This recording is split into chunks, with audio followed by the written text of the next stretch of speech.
You are listening to Leaders and Legends, a podcast produced by Veteran Strategies and featuring conversations with fascinating and impactful men and women who have shaped our world, our communities, and our history. My name is Robert Vane, Principal of Veteran Strategies, and your host for our discussion.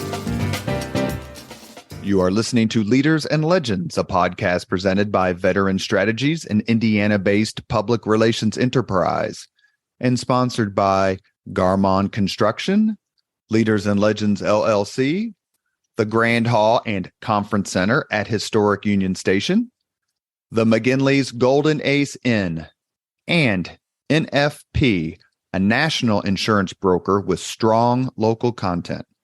Our podcast is featured on the All Indiana Podcast Network in partnership with Wish TV.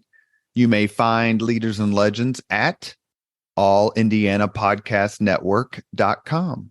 Thinking of starting a podcast or need to host a public meeting? Let Leaders and Legends LLC be your partner as you look for new ways to communicate your message.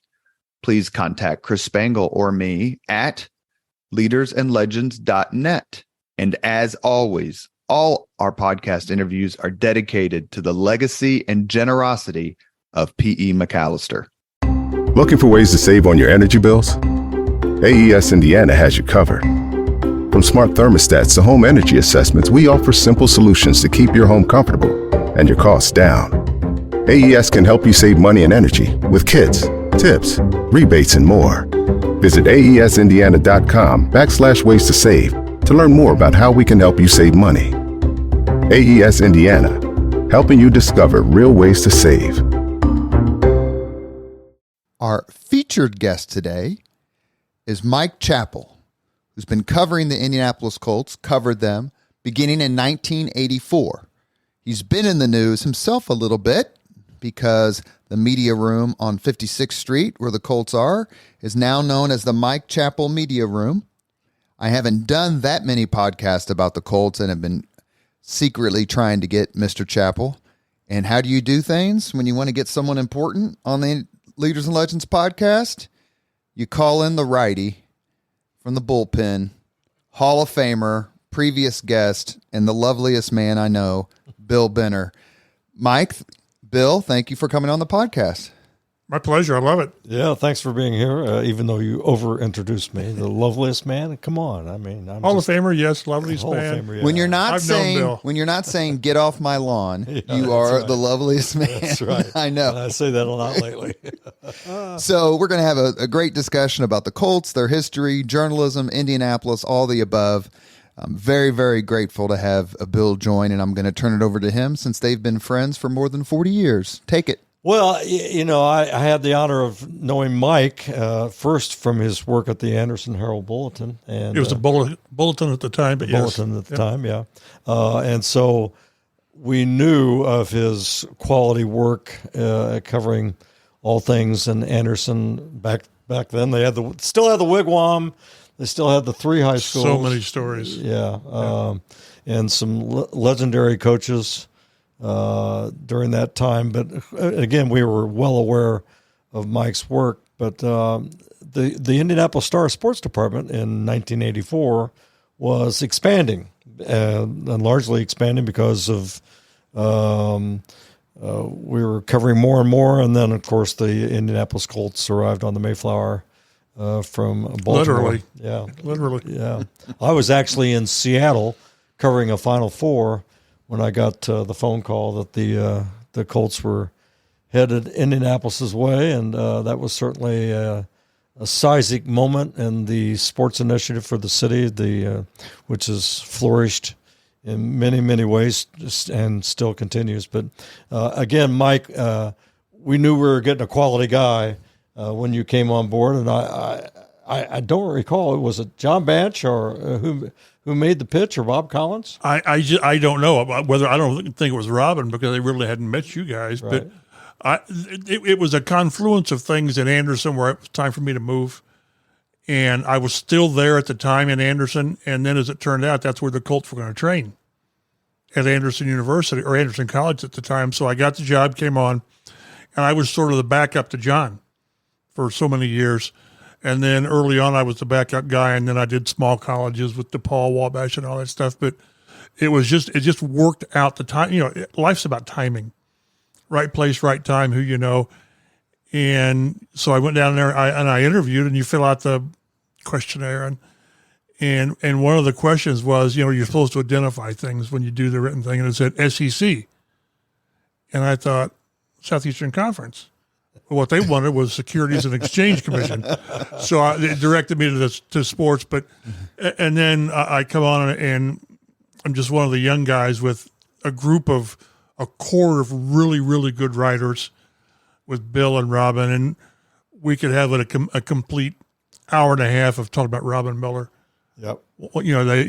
Somebody said they broke the mold when they made Robin, which is a good thing. You only need to have one. We had him on the podcast. Bill was the co-host, and it was so fun. I knew of him from the Star, but got to know of him through a mutual friend.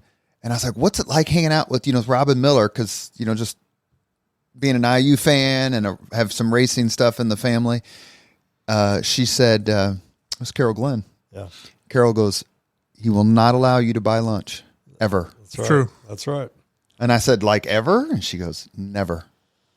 Truly, truly, truly one of a kind. And again, we could spend the next 3 hours. In the first part of my time with the Star is going on the road with Bob Collins, which was a treat. Yeah. In a lot of ways. But then with Robin, he was the Colts columnist for a long time. So we go, and the stories that I'm amazed to this day that I survived a few of them that were truly dangerous because of Robin.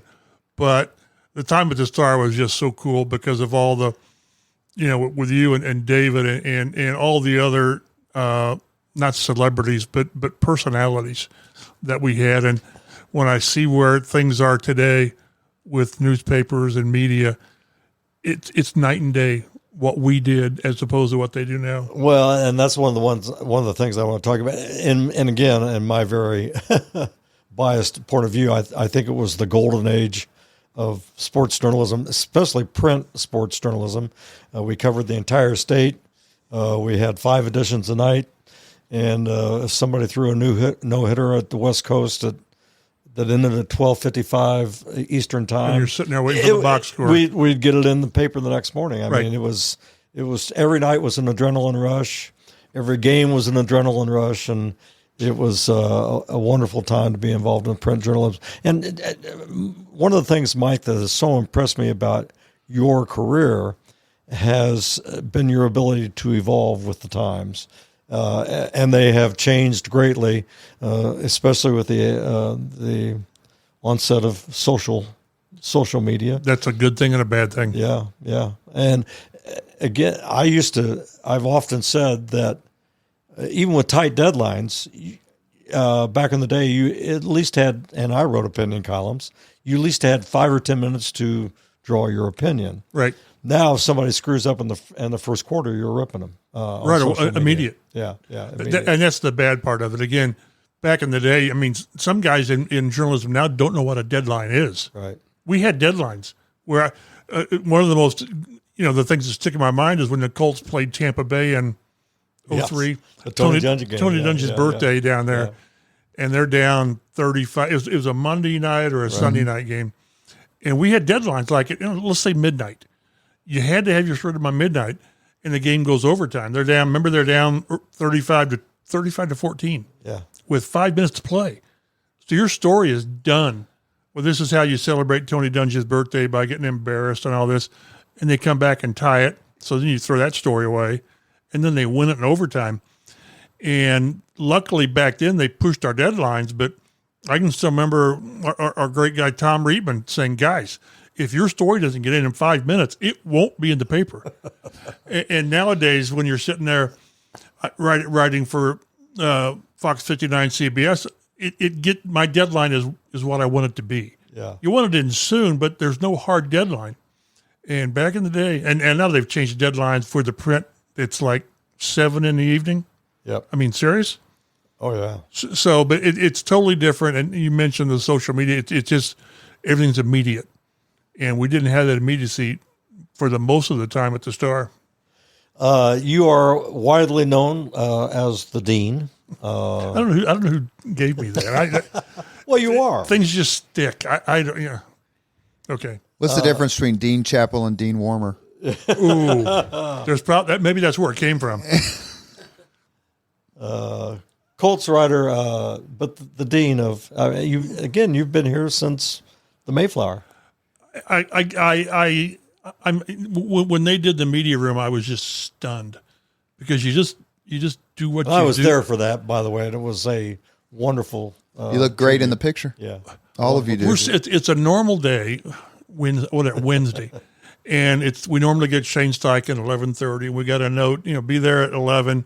No idea. So we're all sitting there waiting in our cubicles and my wife walks in the door with Matt Conti, the PR guy, and I said, "Oh Jesus, like what are we doing?" And then all of you guys, the guys from the Star, and the one thing that I've appreciated through all these years is the relationships that you build. It's just a people thing, and it's with Bill and David, again, rest in peace type of thing. But we see guys come and go, but it's the people you connect with. We get together, I don't know, twice a year, the old Star guys, whether it's at Iaria's or whether it's, at a Tribe game. And sometimes maybe you don't feel like going, but you go because these are your guys. And if you don't go to these, then you go to a memorial that they have when someone passes away, that's no way to. Yeah. So I've enjoyed what I do. I still do it because I enjoy doing it, and I think I'm good enough at it, and somebody still pays me. That's as long as the check's clear, you've got a nice job. But I really enjoy it, and like I say, I've never really had the desire to do something else as far as covering another area, because coming up to the Star, again, I did Colts, but I did small colleges. I did high schools. I went from covering 9,000 people at an Anderson high school game at the Wigwam to covering 350 people at Tech, for high school basketball. So I've enjoyed it, but it's the people, the Colts, the people I still consider friends in the Colts organization and players, coaches. But the people you work with, we just had a guy, George Brimmer, who is from Anderson, still works at Anderson, and he was covering the Colts, and they downsized him. And you just hate to see people that do it the right way and are good at it get kind of phased out. Hopefully he lands on his feet. But it's the people you deal with. We had a press conference Thursday with Lou Amarano. I'll say Lou, their new defensive coordinator. And we sit there for 30 minutes after it's over, just talking amongst us, the beat guys, the ESP, Stephen Holder and James Boyd and Joel Erickson, just shooting the bull. And, Kevin Bowen of the radio, it's the people you deal with on a daily basis. That's why I miss what we had at the Star. Whether you were a columnist like Bill, although I'm not sure you were always in there, or the writers, you were in there on Friday and Saturday nights. Yep. Covering high school when guys are calling in 30 high school games, and you're taking stats and all this stuff because that's what you did. You weren't above the fray. You were part of this, and that's what is missing, I think, from today's journalism. Talk about the Mike, if you would, the evolution of the Colts. Spare the Rod Dowhauer, Ron Meyer, all the way up through the glory days of Peyton. And we hosted a Super Bowl. My gosh, 40 degrees in February. 40, yeah, it was beautiful. Yeah, it was a beautiful time. But just the evolution of that franchise. And again, we could talk for 3 or 4 hours about that.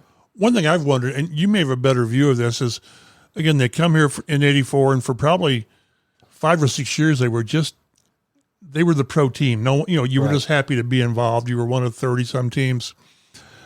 And then they hit a couple of, they make the big trade for Dickerson, which put them on the map nationally. Harbaugh in '95. And we were on the field in Pittsburgh when Aaron Bailey didn't catch. Don't tell Aaron Bailey that he dropped it, because he said, no, I just didn't catch it. We thought he did, and they were going to go to the Super Bowl, and they would have beaten Dallas. they would have won a Super Bowl that year with Harbaugh because there was something special about that team. But it didn't really come until Peyton in 98. And then things, if you remember, we always joked that Jim Irsay had to make a deal with the football gods because Peyton first you had to have the first pick in the draft. Well, they go in that last game, and Harbaugh is playing well enough to beat Minnesota, but he gets the snot beat out of him. So they put Kelly Holcomb in, and he's awful. Turnover, and they lose, and they get the first pick. So first you have to have the first pick, and then you have to have a guy there worthy of it. And it's the same thing happened when Peyton had the neck injuries in 2011. You're awful, and who's there waiting for you? Andrew Luck. Right. So maybe that's what they're paying for now with all these quarterback issues. But one thing I've always wondered, and Bill, you're more of a city guy than I am. If Bill Polian's first two picks are not Peyton Manning and Edgerrin James, first two first-round picks, it's Ryan Leaf and Ricky Williams. I'm convinced there's a really good chance that this team has moved, is in L.A. There's not a Lucas Oil Stadium. What would the city be without the Colts? I realize I know it rubs the Pacers the wrong way, and know it does. But if you're not an NFL team, how does the city change? Well, and you can take this all the way back. You mentioned the Pacers.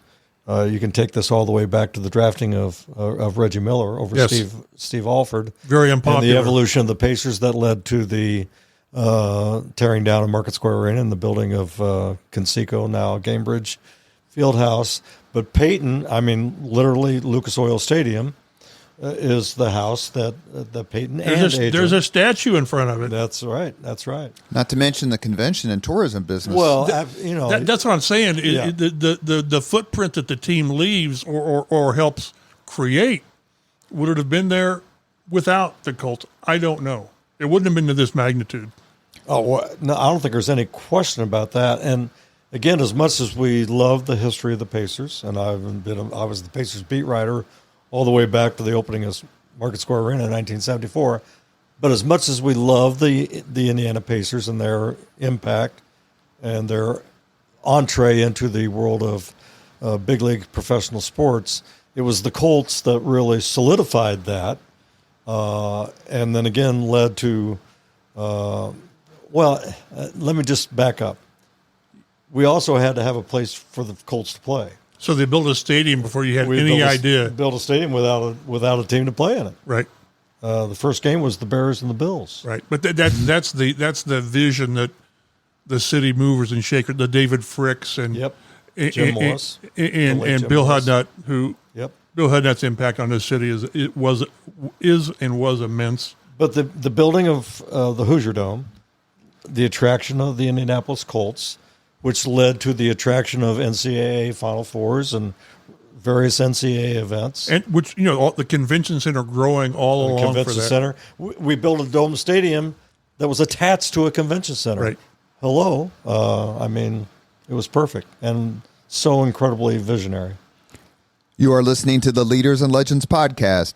Our guest today, our featured guest, is Hall of Famer Mike Chappell, beat writer and Indianapolis Colts dean. We are joined by his good, longtime friend and admirer, Bill Benner. Let me ask another question about number one draft pick quarterbacks. Jeff George. He graduated from Warren Central in 1986. I graduated from Howe in 1986. I didn't really know him, but it seemed like a phenomenal move at the time. Was it in your mind, and how did it work out? It might have been the right thing to do, but it certainly didn't work out. They didn't gut the team, but they got rid of two of the best players with Chris Hinton and Andre Rison. So you get rid of your tackle and your wide receiver, and then they say, Jeff, go play. So I'm convinced, and this isn't, I'm not into Jeff George bashing at all, because I think the team had a lot to do with him failing by not putting people around him. Peyton Manning stepped into a great situation. Yeah, they were 3-13 his rookie year, but that offense was loaded with the Marvins and Marshall Faulk and Tariq Glenn and Marcus Pollard, on and on and Andrew Luck came in with a good group. T.Y. Hilton and Kobe Fleener and Dwayne Allen. Jeff, it was almost like they set up to fail. But the team had something to do with it, but then so did Jeff. I just don't know that he was wired to be that guy, and so much was put on him. And then they bring in Eric Dickerson, or they pair him with Eric Dickerson. Eric was already here, and it was supposed to be the perfect pairing of quarterback and running back, and it just didn't work. The leadership didn't work, the coaching staff didn't work, and it was probably never going to work with Jeff here. Well, it was the true arrival of the Indianapolis Colts, that Halloween game. Sure. Yeah. Denver? Yeah. Dickerson ran for, 156, and he played like one series in the third quarter. Yeah, what year was that, Mike? What's that? What year was that? 87. Okay. 88, one of the two. 88, maybe. Yeah, it's when they had all the masks in the stands. National television. National television. Yeah, it was the primetime game, and they beat Denver 55-20, whatever it was, and they had 45 at the half, whatever it was, and Dickerson could have ran for 300 yards, and I think Dickerson wanted to, and Ron Meyer said, "Nah, that's enough." But that's when I think they first arrived nationally when they made the trade for Dickerson, Right? Because he was an established star. Didn't work here, but that game where it was sort of like, hello, we're this franchise as well. But that was just sort of a supernova where it was very large and glaring, and then it went away. Yeah. Why didn't it work with Eric Dickerson here? Well, he was a great player. If you've ever seen Eric Dickerson run, graceful power, unbelievable. But it just again, they didn't have the right team around him. I don't think you were ever going to get through bad times with Eric, and it didn't work. Then you've got Jeff George with all the theatrics going there with holdouts and all of this, and then Rick Venturi's the interim coach, and one of the first moves he makes, whatever year that was, 91 or whatever, they suspend Dickerson for conduct detrimental to the team. He refused to go into practice for something or whatever, and Venturi wasn't going to have it. It didn't work, and then they trade him to wherever it was, Oakland or whatever, and they trade Jeff George to Atlanta, which was sort of ironic because that was a deal that got him here in the first place. So part of this was you had Jim Irsay, who's now the owner, was the GM at the time, and I think he was still feeling his way around as a GM. All the big moves with big names that didn't work out. Fred Young cost him 2 first-round draft picks. Oh yeah, that's right, Fred Young. The joke Double was D, Fred Double D. Young? it took a first-round draft pick for each D in his name. So, but then finally they get it right in '98 with Bill Polian comes in, and it just takes off. Let me ask you, you mentioned the first round or overall first round picks. We talked about Jeff George a few minutes before that, Peyton Manning. It seems now no brainer. Of course, Peyton Manning. How could you possibly choose someone else? It wasn't like that at the time. There were people who were calling for Ryan Leaf to be drafted. He subsequently had a very troubled career and a very troubled life.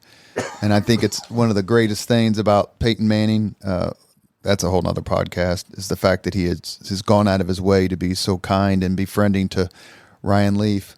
Anyway, at the time, was it seen as an easy decision, or was it like, oh my God, if we screw this up, then... I think the closer they got to the draft, the more it became clear who the pick was. Now, early on, maybe it was 50-50, and this is across the league. But the more the Colts, Bill Polian and Tom Moore and Jim Moore did their research on this guy, it was obvious that whatever some quarterbacks don't have it, whatever it is, that's what Peyton's it. I always said that if even at maybe when Jeff George was 40, if you had to put him out with Peyton on just pure quarterback drills, Jeff George would have smoked him because Jeff had those great talents, But Peyton had that it factor where when the first day he came in here, he was the guy, he was the leader, and there was no question about it. Same with Andrew Luck, but Peyton just had, and I don't know what there is. Maybe it's just because of the way he was raised by Archie Manning, the football royalty family. But I remember we talked to Peyton at the Combine. It wasn't nearly what it is now. There were maybe 20 of us at the Louisiana Street Bar at the Holiday Inn, and we just had him encircled by the bar. And I was one of the guys in there. I asked some questions, and no other contact with him. And then I went to his pro day in Knoxville when the Colts put him through a workout. We couldn't watch the workout, but afterwards, they're walking down the hallway with his agent Tom Condon and Mora and Polian, and I'm waiting to talk to somebody, and Peyton looks at me and says, "How you doing, Mike?" I had never formally met the guy, ever, but he had done the research to know that, well, this is going to be the beat guy that I'm probably going to have to deal with. For some reason, that's always stuck with me, that it's not an ego thing. It's just that he took time to realize who he might deal with. And it meant something. It told me something about Peyton. But I think the closer they got to the draft, whatever that means, 2 or 3 weeks, they knew who they were going to draft. After they put him through the workout, Tom Moore said, "Who said this guy's arm is not strong enough?" So they knew. And one of the all-time lines that Peyton told, it was either Irsay or or Polian. If you take me, I'll win for you. If you don't, I'll come back and kick your butt. You kick your butt, yeah. Through the next 10 or 12 years. So that's pretty brazen to do. But and Peyton, when he met with the Colts, he's interviewing them. He's got a list of questions about, how are we going to do things? What are you going to do? And normally that's not the case. And whether it mattered or not, but at the Combine, when they met with Manning, they had a meeting with Ryan Leaf, and he blew him off. He didn't show up for the meeting, and that tells you something about a guy. If you have an audition with somebody who's going to make you, a millionaire at your profession, you show up. So, but I think the closer they got, it wasn't 50-50. They knew. You still do your work and all that, but I don't get into the fact that, well, we were still looking at tape the last week. They knew at some point within a couple of weeks before the draft who they were going to take. I happened to be at the Anderson practice facility the first day of Peyton's practice. It was my column day. And I had voted for, who had the Michigan? Desmond Howard. Desmond Howard. No, Charles Woodson. Charles Woodson. Charles Woodson. And I had a Heisman Trophy vote, and I had voted for Charles Woodson. Whoops, you're the guy. Yeah. So you're why he didn't. Yeah. First defensive player to win the Heisman. Right. Yeah. And, I admit some Big Ten bias at the time. Anyway, but I just recall how incredibly mature Peyton Manning was, right? Just from day one. From day one, exactly. It was crazy because we're doing stories. Kelly Holcomb was the backup. Yeah, and the way it worked back then is they had like 7 or 10 days where guys would report, and with the quarterbacks early. Well, Peyton couldn't because he was unsigned. And I always get on Peyton when he said, "I've never missed a practice." Well, no, yeah, you missed the first 5 practices because you were unsigned. That's right. Yeah. But they knew from the minute Peyton signed that Kelly Holcomb was out of the picture. And Peyton started the first 200 and some games, 208 games. But all the players we talked to after Peyton's first practice, we see why he was the number 1 pick and this, that, and the other. And there was a cornerback, Carlton Gray, I think it was, pretty good player the year before. And he said, I don't know what the big deal is. The ball kind of floats. And about a month later, he was gone. They'd let him go. Now, whether that was a reason, I don't know. But from sometimes guys get it. Mm-hmm. And from the day Peyton stepped on the field, he just got it. Let's fast forward to I happened to be in Denver, Colorado, when the news came that Andrew Luck was ending his football career. Oh, it was awful. And it seems that the Colts have been reeling ever since over that. But that had to be – did you have any inkling? No. Did anybody have any inkling that was coming. It was the third preseason game with the Bears, whatever night it was, Saturday night, Sunday night, Saturday night. No, because he had gone out there that day before the game to do his little stuff on the field. And we're all watching this game that nobody cares about. And like in the third quarter, Adam Schefter puts it out there, that breaking news, Andrew Luck is retiring. And a lot of us just cussed in the press box. One, that we didn't get it, but second, that this was going to happen. And all of a sudden, no one cared about the Bears game. And to the Colts' credit, they held a press conference that night. We were at Lucas Oil for, it was 3 o'clock in the morning, getting our work done. And I still remember sitting there at the press conference, like Luck's in his probably a workout T-shirt. He wasn't, they had hoped to have a press conference like Monday or Tuesday, but that didn't work out. But we're sitting there watching Jim Irsay and Chris Ballard and Frank Reich are sitting there, and you just see their faces sort of red in the eyes and all this. And there was equal parts sadness, frustration, and anger. That team was good. That team in 2019 was going to be good. And all of a sudden you rip the quarterback out of it. And I guess when people say, well, get over it. Well, just imagine if after this season, Josh Allen goes into Buffalo and says, I've had enough. I'm done. It's you should get a couple of years where it takes you a while to get over it because it's a quarterback. Yeah. And this is a timing thing to where when you need a quarterback, there's got to be a quarterback available in the draft, free agency.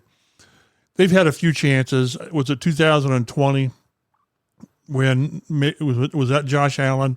There were Justin Herbert. There were quarterbacks available, and they just, for whatever reason, didn't strike. So then you go through, gosh, the names. The Jacoby Brissett and Phillip Rivers and Carson Wentz and Matt Ryan and now Anthony Richardson. I don't care how good your team is. Miami Dolphins. Ouch. Here we go with Dan Marino. You're always relevant. Always. Now, you don't get stuff done. One Super Bowl with Marino is still hard to imagine. But bad drafting for year after year after year after year. But he still made Miami relevant because he was that good. If you have the quarterback, he could. Andrew Luck didn't have a great supporting cast, defense, whatever, and he got the bejesus beat out of him. But his first 3 years are 11-5, and that third year they get to the AFC Championship game. So that quarterback gives you a chance. Without the quarterback, you're just flailing away.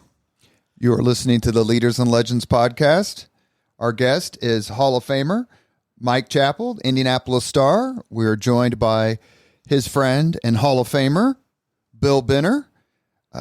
This Miami Dolphins fan, Robert Vane, is very happy to have both of you here in our podcast studio. The Marino games in the 80s when he would come here, then the Colts got good.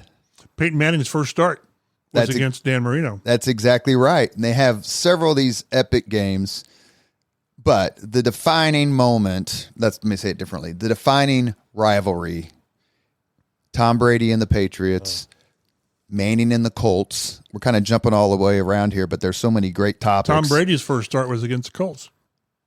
You covered those games. Some of them were absolutely nail-biting, magical. Are there some moments that stand out? Obviously, the AFC Championship. I was working for Mayor Ballard at the time. He said that he was in China or someplace when Belichick went for it on fourth and whatever in his own end zone. And he said the people were asking him about that. Right. Anyway, great memories of that particular rivalry.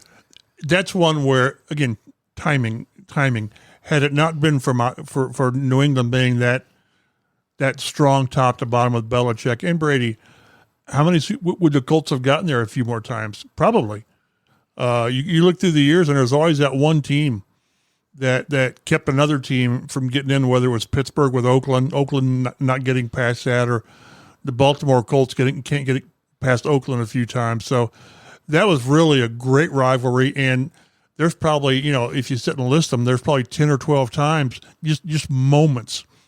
Like I said, the ties for the NFL are amazing because Peyton's first career start as a rookie is against Marino, his idol here in Indy, and then the third game of the year in 2001 was that Brady's first start when Bledsoe got blown up on the sideline, and Brady comes in and starts against the Colts the next week, and is just a guy. He throws for like 120 yards, but the Patriots just school him because they were that much better top to bottom with Belichick. So, yeah, the 4th and 2 game, but the AFC Championship game, how rare is it when the AFC champion or the conference championship game is a bigger game than the Super Bowl?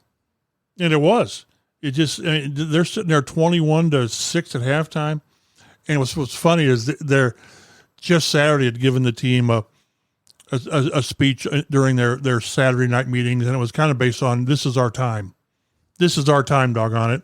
And just real quick to set the stage, the Patriots had beaten the Colts multiple times in the playoffs and regular season. Seemed like they had the Colts number. 2004, they beat them, championship game, and then the next year.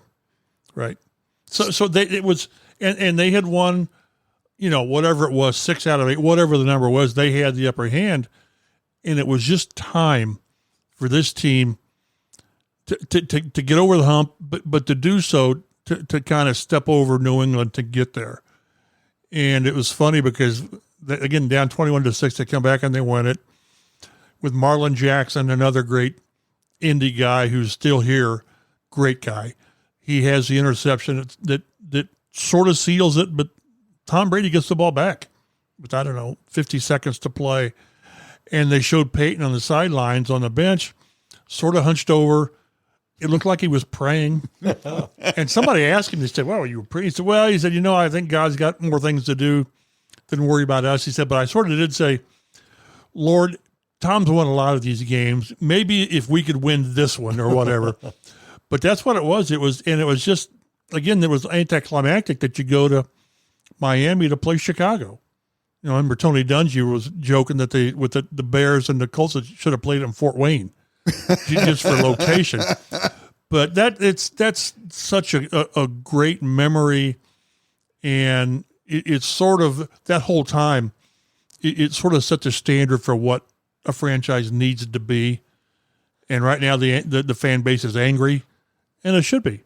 You should have those expectations. They get back there in 2009. In South Florida again against New Orleans. Second half kickoff. I to this day, if Hank Baskett recovers that onside kick, the Colts win going away. But he didn't, so all of a sudden Sean Payton is a genius. I was at that game. I was working for the mayor, and I remember he texted me at halftime and said, I'm sitting up, in the rafters. Of course, I'm a Dolphins fan in Miami watching the Colts and the Saints. And I'm sitting up there with my good buddy, Chuck O'Hara, a great East Side family, and Chris Sullivan and his wife, Dina, good friends. And the mayor texts me and says, if the Colts are winning with so much time to go, get down here to me. We're flying home on the Colts plane. Oh, jeez. I have never rooted for a team to win so much, all of my teams combined. I wanted to be on that plane. It didn't happen. Would you consider that an upset? And here's the other question I want to ask. Oh, yeah. I was at the game with the great P.E. McAllister when they decided not to basically try to go undefeated. What was it like covering that? We had, I don't bring up names that rankle Bill, but Bob Kravitz, the columnist at the start of the time, he just ripped them, and he should have. He and Bill Polian really went at it, but the players wanted to go for it. It was against the Jets, and they were ahead 19 to whatever it was, 10 in the third quarter, and they decided to pull the players because you don't want somebody getting hurt in a game that doesn't matter.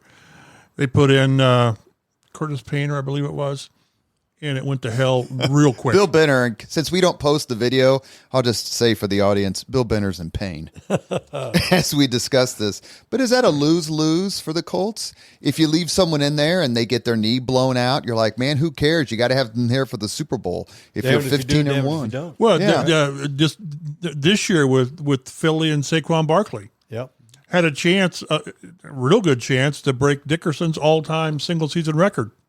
Needed 30 or 40 yards, and they didn't play him in the last game of the season because they were saying, we want something bigger. But the Colts thing was a little bit different. I was in favor of pulling him.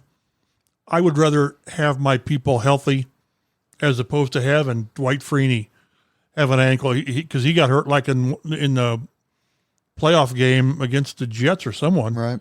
And he could barely play in the Super Bowl against Breeze. They did what they could do. They shot him up the first half, and he was effective, and then not so much. So, I would rather win the Super Bowl at the expense of a perfect season. But I totally understand the historical angle. Players want to go for it. They wanted to go for it, but it simply wasn't going to happen. So because what I wonder, they lose that game, and then I believe the next game's in Buffalo. The last game of the season, and it ended up being a blizzard. Right. Mm-hmm. So if you're going to go to an unbeaten season, are you going to play your players when it's 10 degrees and a blizzard? So it's a slippery slope. I would rather be healthy. Yes. But Bill, let me ask you a question that it's to the both of you, but start with you. He just, Bob Kravitz and you and Bob get along just fine now. That's right. It was a topic at our lunch yesterday. Go That's figure. Right. That's right. And Mike's mentioned several people in the podcast who've also been guests. How do you, as a columnist, and Mike, you as a beat writer, be objective, be critical, and still maintain relationships? How difficult is that part of journalism? Well, it depends on who you're being critical of and how they handled that. Obviously, my most noted uproar with the subject was with the coach in Bloomington, the Hall of Famer Bob Knight, and I took him on because I thought he didn't represent the university. He won a lot of games. He was a great coach. I've always said if I had to pick one guy to win one game, especially with inferior talent, it would have been Bob Knight. But he represented other things, so it's difficult. We referred to Robin Miller. Robin had the largest set of testicles you could imagine, and Robin he'd rip somebody one day and march in undaunted into the locker room the next. That's the thing. If you're going to rip somebody, show up the next day. Yeah. I've always thought and we're different because Bill's a columnist and he's more the opinion. And I try to, again, but journalism has changed. I've tried to always be fair and objective, and I'm more reporting what's going on. And the more we get into it, opinion seeps into your stories. Right. And I see that a lot more with what I'm doing now with CBS 4 and Fox 59. I've always found out you can be critical as long as you're fair. And again, with Robin, there were times that he lost all objectivity. I mean, and that was Robin, but that's part of Robin. Yeah. I've always, as long as you're fair, I think players, for the most part, as long as you're fair and you're not making it personal, they're not okay with it, but they understand it. Jim Irsay always said, and because Robin took him on a lot, when they fired a lot of coaches, he said, "Well, you should have gone higher up and fired yourself." But their whole thing is with the Colts and probably the Pacers is, as long as you're talking about us, that's a good thing. Once you lose an audience, whether it's the Pacers, IU, which will never lose an audience, or the Colts, when people quit talking about you, apathy is the worst thing to any kind of a company. But be fair, and I think most people, if you're fair, they understand that. When I was covering the Pacers, I once referred to Rick Smits as Brick Mitts, and he didn't take that very well. I can understand that. And then I called Mark Jackson, who was the point guard. I called him the pout guard, and But I walked into the locker room next day, and they expressed their displeasure, and we went. I need. Speaking of the Hall of Famer, one of Mike's incredibly honors is to be on the Football Hall of Fame, among the Football Selection Hall of Fame Committee. Selection Committee. That has to be, and you advocate, as part of that, you advocate for the Indianapolis Colts that you think that should belong, and talk about that. That's one where it's not a little thing because you're sort of cementing a guy's legacy. Right. And I've done it for 20, 25 years. And we had our meeting last week for this year, the class of 2025, and we've got Reggie Wayne and Adam Vinatieri, who we share with New England, but Vinatieri was here for 14 years, for crying out loud. But yeah, there's each market has a representative, a selector. John Banch did it, and then I took over for him. But yeah, you're lobbying, endorsing, presenting your guy on why should he be in. Now, when it's Peyton Manning, you stand up and say Peyton Manning, and you sit down. You don't. You're given like 5 or 7 Pope minutes. Or Armando Salguero said that about Marino or something. Right. I stood up and said Dan Marino, and I sat back down. Brett Favre. And we were. A lot of what we do is confidential, but with Adam Vinatieri, the Ron Borges from the New England area really presented him, and then I sort of followed up, and I said, if he's a special teams player, I said, if this is any other player at any other position, I stand up and say Adam Vinatieri, and I sit down because his resume is that big. But every year we've got 15 players, all of them are Hall of Fame worthy. And we have to pare it down to 5 guys. And it's How the hell can Adam Vinatieri not get in the Hall of Fame? But this year's class, it's Eli Manning. It's timing. It's a lot of times a lot timing, of timing. right? Yeah.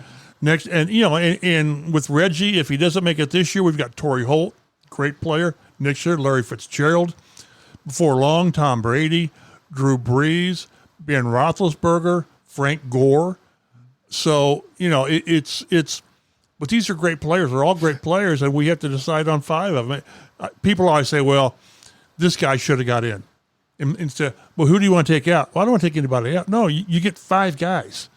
Actually, I had written on my notes here, Eli, first ballot Hall of Fame, ? And that's what a lot of it is. There should be very few guys that are just, he's first ballot. Because that's a special status now. It Not is. just Hall of Fame. They'll say he's a first ballot Hall of Famer. Jerry Rice type of thing. And I've always thought that as a selector, that to me, a first ballot guy needs to be clean. He just needs to be, but he did this, he had this. No, these guys, again, if anybody stands up and argues for Tom Brady, you're going to say, what are you doing? We watched him play for 18 years.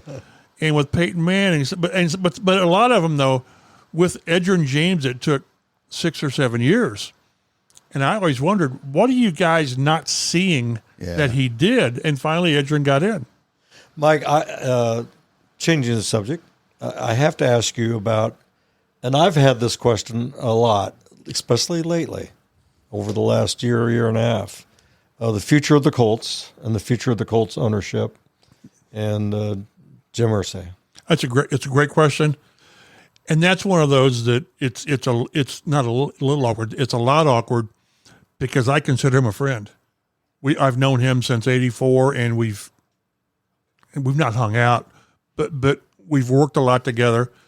But it's a good question. He recovered over the last year with a major surgery. He's still fighting for his mobility.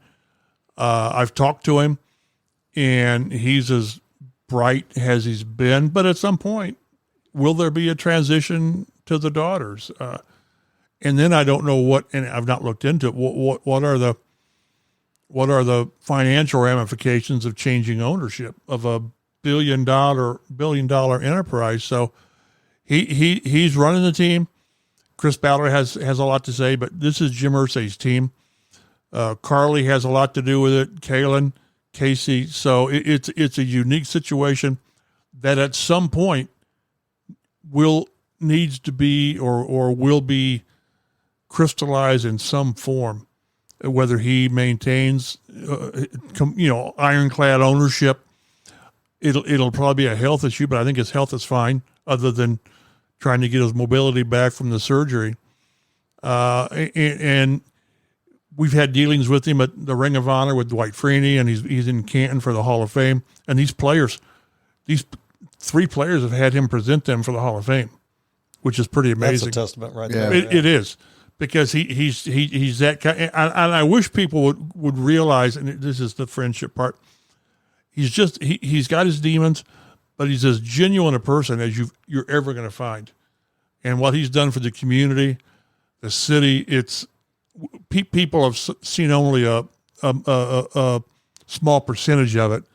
But no, at some point, the ownership of the team and the direction of the team is going to have to be addressed, I guess, or clarified, because I think the public, I think the public has some questions on how firm is Jim Irsay's control. Right now, I think it's pretty firm.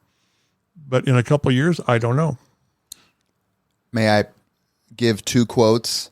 You can tell me if you were there for them and what your response was then and or now. I'm not going to try to mimic it, but the first one is, who the hell is Mel Kiper Jr. anyway? I was there. Bill Tobin. Yes. That's when they were going to, they drafted, was it Trent Dilfer? Trev Alberts. Trev Alberts instead of Trent Dilfer. And, it was draft day. And it was who the heck? My mailman, whatever. And, but it was unbelievable. And it went on for like 2 or 3 days. And it sort of helped make Mel Kiper who he is as far as reputation. That was a greght quote that it had a life for about 2 or 3 days. And this is before social media, so you Yes, can only can you imagine what it would be like imagine? now. But do you think that Trent Dilfer didn't turn out, he won a Super Bowl, kinda, I guess, with one of the greatest defenses of all time. Who was kind of right in that exchange, and what did you think of Polian I've had it? It was Bill Tobin. Bill Tobin, that's right. Forgive me, you said that. It was a not an unexpected response from a football guy about a non-football guy telling him how to do his business. So I understood that. I thought, again, Bill Tobin was old school on steroids. He did things his way, and he believed in himself. And to have somebody on a TV set telling him how to do his job, it was just a slap in the face. And who the hell is Mel Kiper? It's one of the great. Again, it's got to really have oomph to live through the years, and that was one of them. And he said Tobin said it with such disdain. Just like, it was classic to see his face. Bill, you obviously remember that. What did you think of it? Well, I thought it was a classic put down of a national know-it-all. Right. Yeah. You're going to tell me how to do my job? Yeah. Who the hell are you? I actually enjoyed it. Yeah. Second one is, and as I recall, the question was asked by your former Tim Bragg radio partner. Oh, I know. This is Jim Mora. Yeah. I'm not even going to try. I'll just Playoffs. say playoffs. What did you think of that? It was.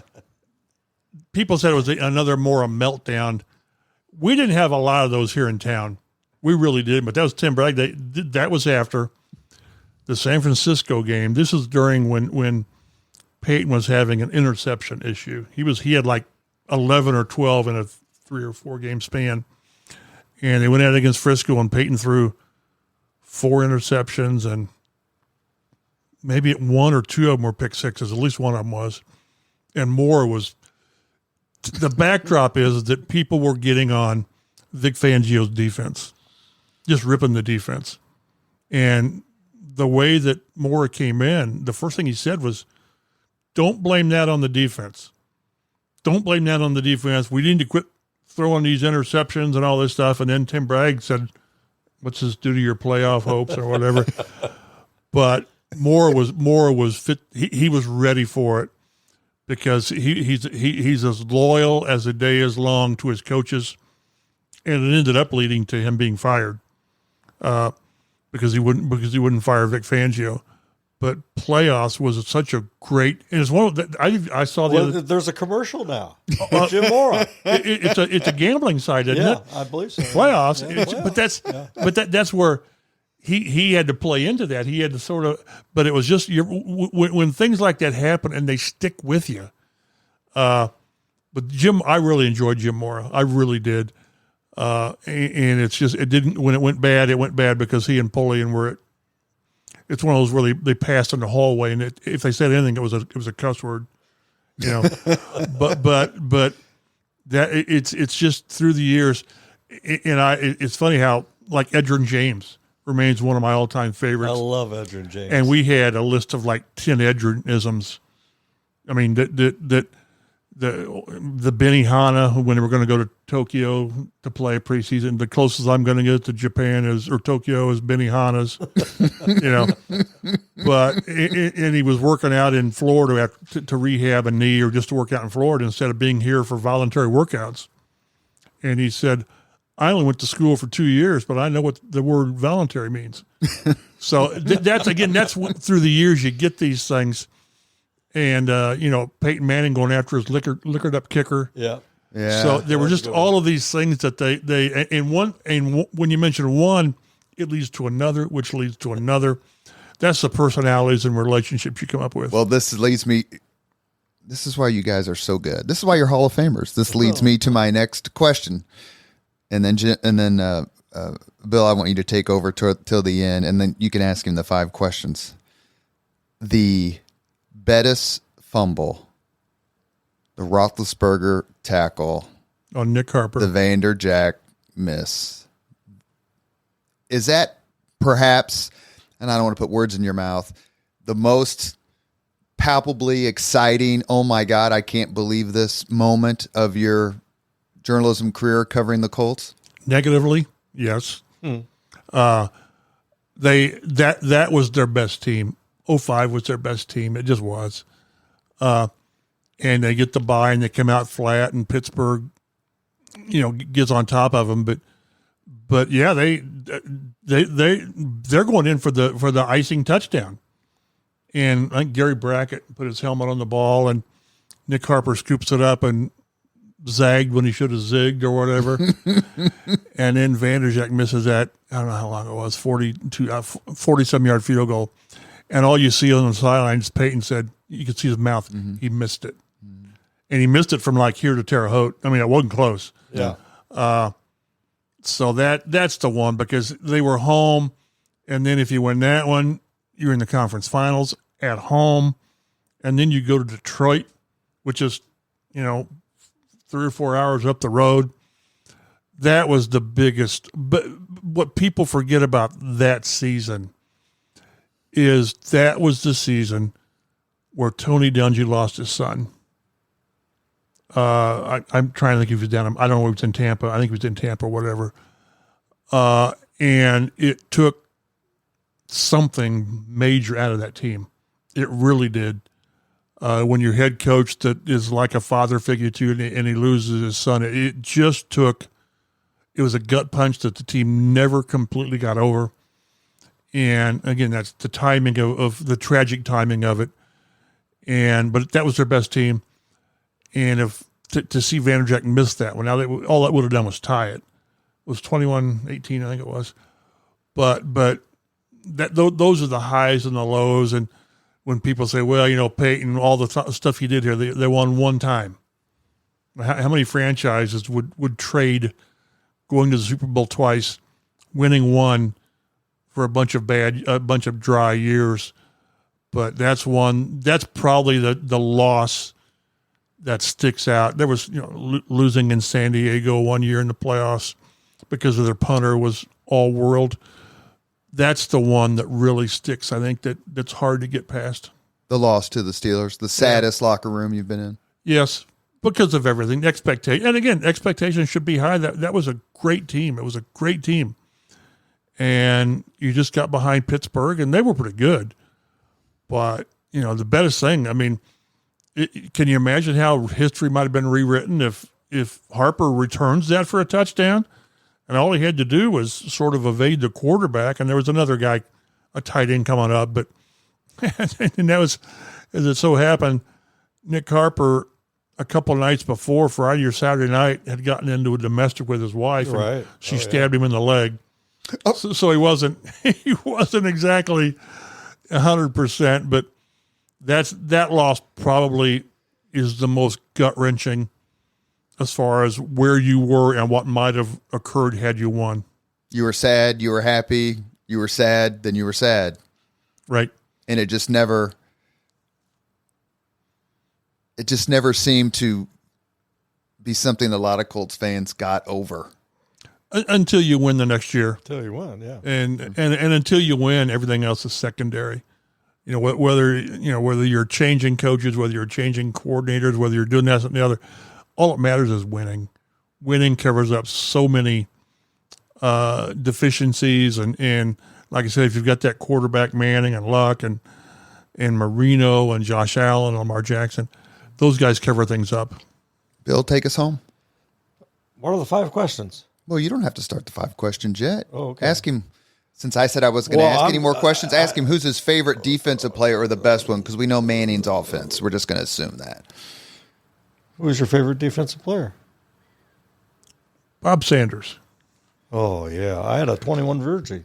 Oh man, when you talk about injuries and what if, it's the only jersey I ever bought. he was they called him the eraser, and he was just so good, Yeah. and he was so hurt.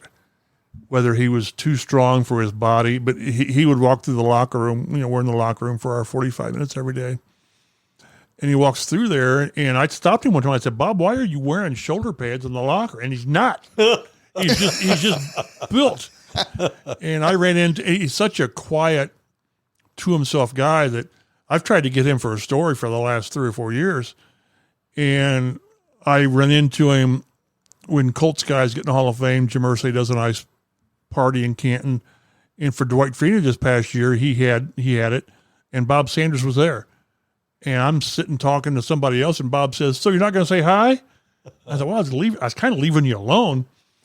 But I said, "Bob, why won't you talk to me?" He said, "We're talking now." I said, No. I'm talking for a story." He said, "Why would you want to talk to me?" I said, "You're probably one of the most interesting people that people don't know that much about." And they won a Super Bowl because of Bob Sanders. And Rob Morris came back and played too. But he led that defense that year. And whether he goes Ring of Honor, I don't know, because his career was so short. Defensive Player of the Year one year, he was one that sticks in my head as, boy, that guy was.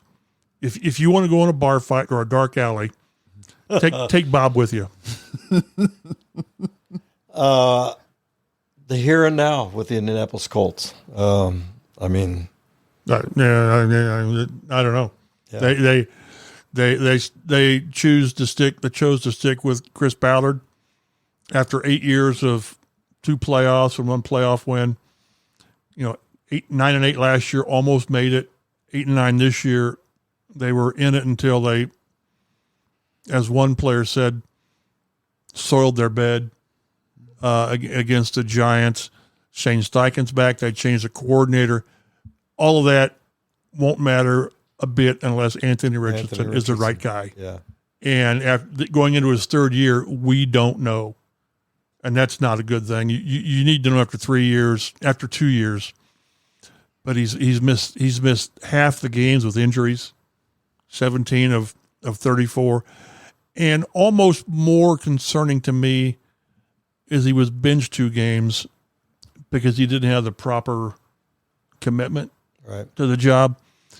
I mean, that you can't avoid injuries. That's part of, but boy, how do you not have the right commitment and preparation? And that bothered me. The tap out, yep, and all that. So, but if he's the guy, he makes plays and he does things, and you think, man, if this guy can stay healthy, this team can do things. But you don't know, and we won't know if it works. If he's the guy, stays healthy, this can be a pretty good team. I go back to, with the quarterback, Jonathan Taylor rushes for 1,800 yards and 20 touchdowns in 2020. Was it 2021, whatever it was? and they don't make the playoffs because the quarterback, Carson Wentz, doesn't make the plays when they need to. If the quarterback is that good, it's going to work, and you cannot. Few teams can overcome poor quarterback play. They just can't. So if then this kid's only going to be 23 next year, but at some point, you can't have excuses. It can't be reasons. He either makes it or he doesn't. Yeah, and if he doesn't, if he's not the guy, you're looking at 2 or 3 more years of trying to find the guy. Right. So I wish I could. I wish I had a good feeling about it. I don't, but that's just because we've not seen enough. All right, sir. We are going to wrap it up. Okay. With Robert's 5 questions. All right. Are you ready? It's like the speed round. What was your first job? Putting together farm equipment, grain dryers at Farm Fans in Beech Grove.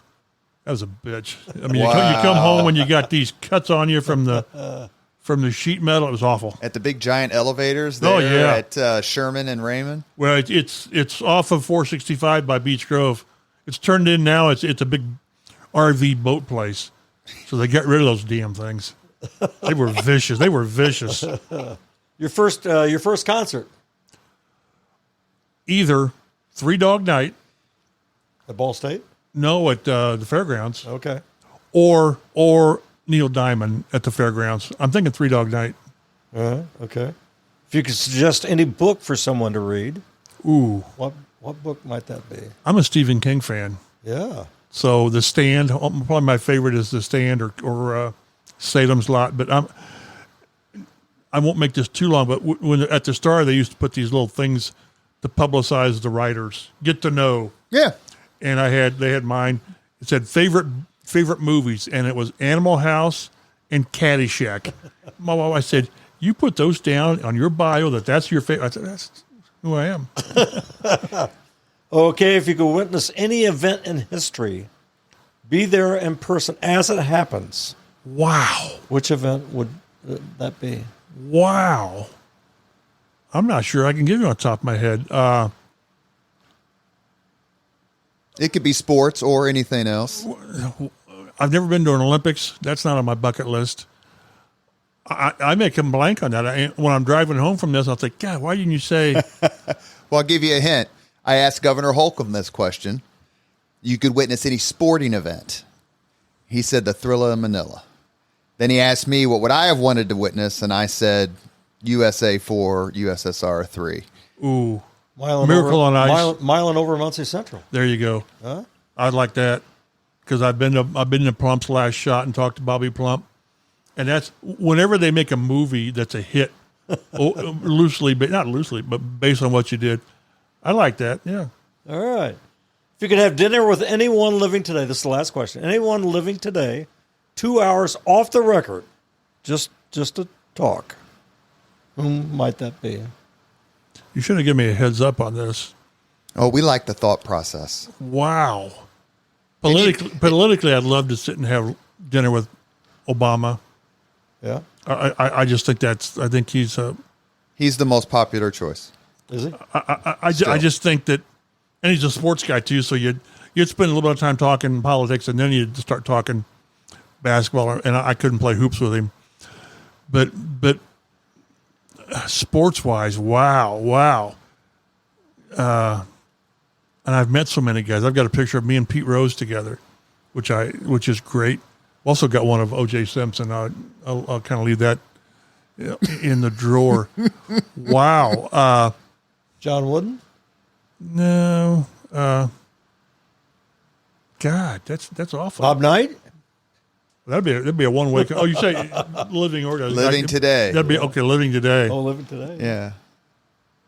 Yeah. I'd love to sit and have an open conversation with Peyton Manning. There you go. To where it's not calculated. I always hate the word calculated. It's a bad word, but to where he's open about things because we go way back. I'd say Peyton just because there's things that he's so guarded about how things have gone. I'll stick with that. And again, when I'm driving home, I'm going to say, what a dummy. How about these 5 guys? Eli Manning, a first ballot Hall of Famer, in your opinion? No. Bill? 2 Super Bowls. I mean, come on. Both against Jim Brady. Plunkett's got 2 Super Bowls, Both against. He's 2-0 against the greatest quarterback of all time. and he stopped their unbeaten season. No, you get past the 2 Super Bowls, and it was a very, very, very mediocre career. It's kind of like Miss Lincoln. How'd you like the play? Well, it's pretty good until a gunshot. So you can't get past that one thing. His 2 things, but the fact that he beat Brady twice is really what puts him in the conversation, as opposed to Plunkett, who beat Theismann and Ron Jaworski. I'll tell you, I can't tell you how the voting went. I know part of how it went, but it was the longest discussion we've had about a player was Eli Manning. It had to go 50 minutes back and forth. Who's the next Colt who you think should get in? Reggie. After Reggie. No, Vinatieri. After that, wow. We may be quiet for a while. Luck doesn't get in? No, the Hall of Fame, no. No. The question is does he get in the Ring of Honor? No. And do the people cheer? Oh. That's the thing. I mean, you can't have 30% of the stadium booing. and the thing with Luck and him retiring, people were PO'd sort of selfishly. How can you do this to me? Yeah. How can look what we could have done with? And I'm convinced as I sit here, they would have reached a couple of Super Bowls and maybe probably won one with him. He was that good, and they beat football out of him. But yeah, whether he gets a Ring of Honor, Bob Sanders Ring of Honor, but Hall of Fame, no. I'm going to ask one favor of you. After the podcast is finished, help me get Mr. JMV on the podcast. Bill's tried. I've tried. Why won't he come? He's a very busy man, and I know he thinks the world of you. That's bull. He's got a show 3 hours a day, and he probably prepares he goes on at 3. He probably prepares at 2:50. He was my former board op at NDE. Well, if I get him on, you got to come back and co-host B Squared. Because I go on every Thursday with him. I enjoy it because he's got he comes through the South Side Beach Grove. He's always going through. He's talking about Beach Grove and all that. So he really is brilliant at what he does. And we had Mark Patrick on the podcast, and they used to be on together. You could tell that JMV both learned and then cut his own swath. Yeah. Mark Patrick, one of the all-time great interviews was with he and Bill Polian with Jay Moore. Yeah, that's right.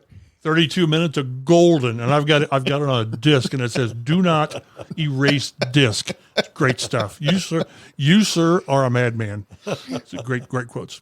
You have been listening to Leaders and Legends, a podcast presented by Veteran Strategies, an Indiana-based public relations enterprise. As always, all our podcast interviews are dedicated to the legacy and generosity of P.E. McAllister, who was the chairman of the Capital Improvement Board when the Colts came here in 1984. Our guest today, Mike Chappell, Hall of Famer, universally loved.